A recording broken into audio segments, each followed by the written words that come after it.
নমস্কার বন্ধুরা, সবাই কেমন আছেন? আশা করছি সবাই খুব ভালো আছেন আর আমরাও ভালো আছি। তো সবাইকে জানাই গুড মর্নিং। সবাইকে বৈশাখী আরোহী ডেইলি ব্লগে অনেক অনেক স্বাগত।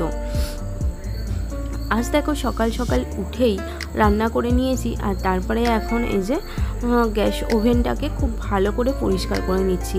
অনেক দিনই হয়ে গেল পরিষ্কার করা হয়নি। মাঝখানে তো আবার বাপের বাড়ি গিয়েছিলাম, রান্না পুজো ছিল, তাই আর কি অনেক দিন যাবতই গ্যাসের ওভেনটা পরিষ্কার করা হয়নি। তাই আর কি আজকে ভালো করে সাবান দিয়ে স্কচব্রাইট দিয়ে ঘষে ঘষে পরিষ্কার করে নিচ্ছি। অন্যান্য দিন তো রান্না বেশি থাকলে করতে পারি না, আজকে একটু রান্না কম আছে, মানে আজকে একটা নেমন্তন্ন আছে, তাই আর কি সকালে তোমাদের দাদাভাইয়ের মতো রান্না করেছি। আর তাই আর কি এখন এই সবগুলো মোছামুছি করে নিচ্ছি। তো সারাদিন তো আর রান্না বান্না হবে না, গ্যাসটা আর নোংরাও হবে না, তাই এখন মুছে নিচ্ছি ভালো করে গ্যাসটা। প্রথমেই সাবান দিয়ে আর স্কচব্রাইট দিয়ে খুব ভালো মতো ঘষে ঘষে নোংরাগুলো তুলে নিয়েছি, আর তারপরে একটা কাপড় দিয়ে খুব ভালো করে মুছে নিচ্ছি। কথাতেই আছে রান্নাঘর, ঠাকুরঘর এবং বাথরুম, এই তিনটি জায়গা সবসময়তেই পরিষ্কার রাখতে হয়। এমনিতে পরিষ্কার রাখা হয়, কিন্তু হলে কি হবে, যতই মানে পরিষ্কার করি না কেন, রান্না করলে একটা দেখবে তেল চিটে থাকেই। তা আমাদের রান্নাঘরে যেহেতু মানে পাথর লাগানো হয়নি, তাই আর কি তেল চিটেটা খুবই হয়। তাই মানে প্রত্যেক মাসে কি প্রত্যেক সপ্তাহ করলে তো আরোই ভালো হয়, কিন্তু প্রত্যেক সপ্তাহে করা আর সম্ভব হয় না, তাই আর কি মাসে অন্তত একবার করার চেষ্টাই করে থাকি। তোমাদের দাদাভাই গেছে সকাল সকাল আজ স্নান টান করে গাড়িটাকে পুজো করাতে। আজ হচ্ছে বিশ্বকর্মা পুজো, তো তাই আর কি সকাল সকাল উঠে স্নান টান করে এখন গেছে গাড়িটা পুজো করাতে। আর আমি এদিকে সেই সময় গ্যাসের ওভেনটা আর গ্যাস টেবিলটা ভালো করে মুছে নিচ্ছি। তো তারপরে ও আসলে ওকে খেতে আরে দেবো।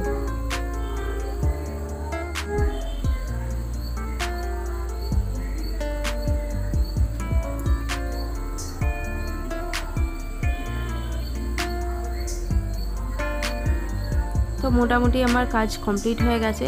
আর এমনিতেও জানো তো আমার কদিন ভোর শরীরটা খুবই খারাপ, মানে বাপের বাড়িতেও গিয়েছিলাম, তোমরা তো জানোই, সেখানেও রান্না পুজো ছিল।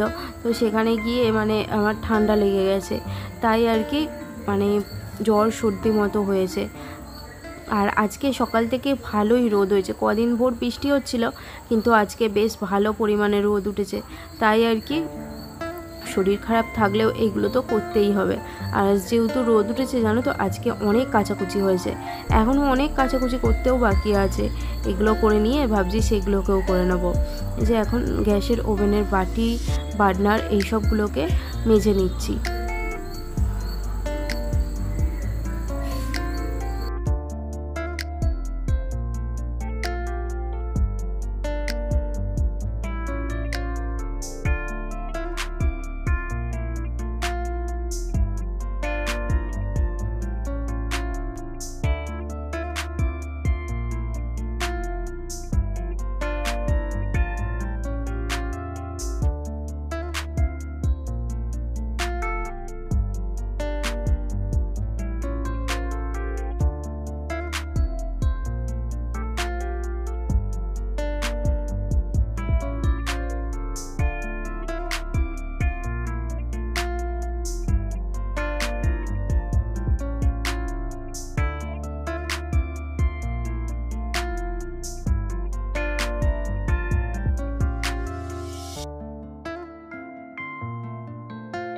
তো এই দেখো আমার গ্যাস ওভেনটা বেশ একদম ঝকঝকে তকতকে হয়ে গেছে। আর এখানে এই যে বার্নার বাটি ফাটিগুলোকে ধুয়ে রেখে দিয়েছি। আর এই যে আগেই তো তোমাদের বললাম আজকে রান্না আগেই করে নিয়েছি, এই যে ভাত, আর এখানে করেছি বড়ি, আলু, টমেটো পেঁয়াজ দিয়ে একটা তরকারি, ব্যাস আর কিছুই রান্না করিনি আজকে।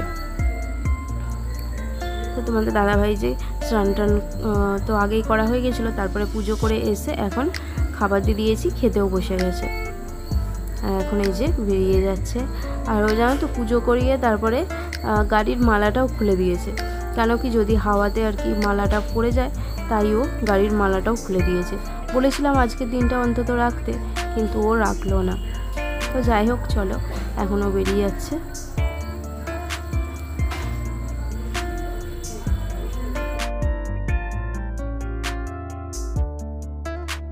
তো এখন চলে আসলাম ছাদে। আর ছাদে দেখেছো কত জামা কাপড় মেলা।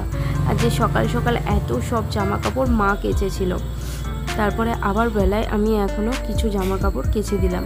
কারণ কি আজকে সকাল থেকে বেশ একদম সুন্দর রোদ হয়েছে। কদিন বৃষ্টি হওয়ার পর আজকে এই যে রোদ দিয়েছে, তো মন ভরে কাছাকাছি করেছি আজকে। কত জামা কাপড় যে ছাদে মেলা তার ঠিক নেই, মানে একটা জায়গাও ফাঁকা নেই যে আর মানে কাচলে সেইগুলো দেওয়ার। যেগুলো শুকিয়েছে সেগুলো তুলে তারপরে আবার দিতে হবে আর কি। অনেক জামা কাপড়ও শুকিয়েও গেছে, কারণ সকাল থেকে যেহেতু রোদ, সকালবেলা যেগুলো দেওয়া হয়েছিল সেইগুলো মানে হালকা হালকা যেগুলো, সেইগুলো সব শুকিয়ে গেছে।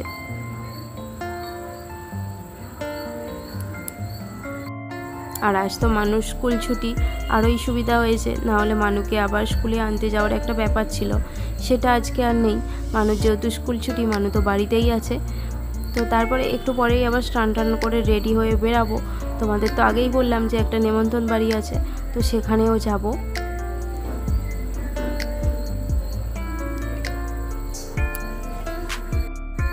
জামা কাপড়গুলো মিলে তারপরে স্নান টান করে মানুকে স্নান করিয়ে তারপরে আর কি রেডি হয়ে বেরাবো।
তো এখন স্নান টান করে বেরিয়ে পড়েছি। এই যে মা টোটোয় বসে আছে এদিকে, আর আমি আর মানু টোটোয় বসে আছি এই দিকে। তো আজ নেমন্তন্ন ছিল দুটো বাড়ি, মাসিমণির বাড়ি আর আমার এক বান্ধবীর বাড়ি। তো যাওয়ার কথা ছিল আমার সেই বান্ধবীর বাড়িতেই, আর মায়ের যাওয়ার কথা ছিল মাসিমণির বাড়িতে।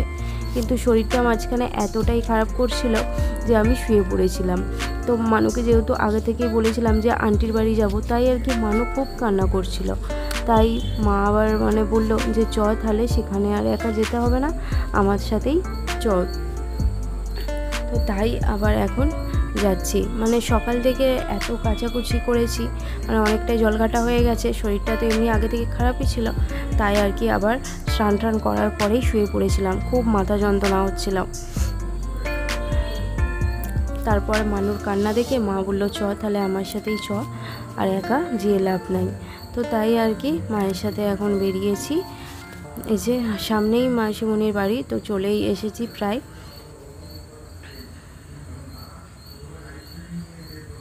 এই যে এটাই হচ্ছে মাসিমণির বাড়ি।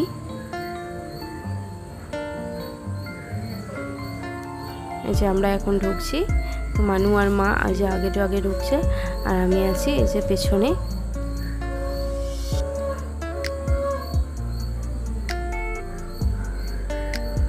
তো এই যে মাসিমণি এখানে সবার খাবার দাবার বাড়ছে। তো চলো আজ ব্লগটাও তাহলে এখানেই শেষ করছি। তো তোমাদের যদি ভালো লাগে তো অবশ্যই লাইক কমেন্ট শেয়ার, এবং আমার চ্যানেলটিকে প্লিজ সবাই সাবস্ক্রাইব করে দিও, আর পাশে থাকা বেল আইকনটাও প্রেস করে দিও। তো চলো আজকের মতো এখানেই, সবার সঙ্গে টাটা।